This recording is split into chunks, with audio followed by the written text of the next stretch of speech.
Leo nakusomea hadithi kutoka mkusanyiko wa hadithi za Sahih Bukhari, hadithi namba 3208, inapatikana pia katika kitabu cha 59, hadithi namba 19.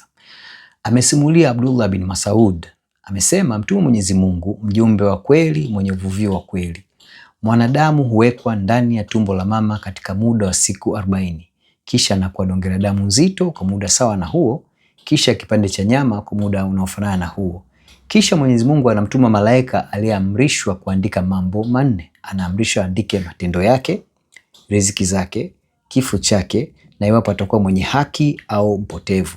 Kisha roho inapuliziwa ndani yake. Basi mtu miongoni mwenu anaweza kutenda mema mpaka ikabaki dhiraa moja baina yake na pepo. Dhiraa moja ni wastani kama futi 1.5 hivi. Kisha yale aliyoandikiwa yanaamua tabia yake na akaanza kufanya vitendo vya watu wa motoni. Na vile vile mtu miongoni mwenu anaweza kufanya vitendo mpaka kuweka dhiraa moja tu baina yake na moto. Kisha yale aliyoandikiwa yataamua mwenendo wake na akaanza kufanya vitendo vya watu wa peponi. Hadithi hii inachojaribu kusema hapo kwa ufupi ni kwamba Allah, huyu ni Mungu ambaye ameshaamua toka alivyokuweka kwenye tumbo la mama yako kwamba wewe uende peponi au uende kwenye jehanamu, yani ule moto wa milele.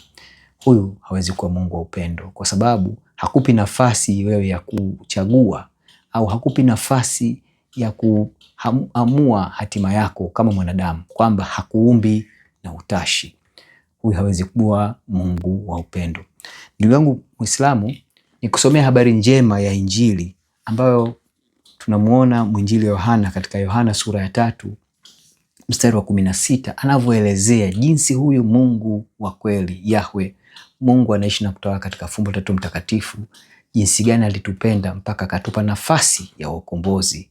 Anasema hivi: kwa maana jinsi hii Mungu aliupenda ulimwengu hata akamtoa mwanawe pekee, ili kila mtu aaminie asipotee bali awe na uzima wa milele.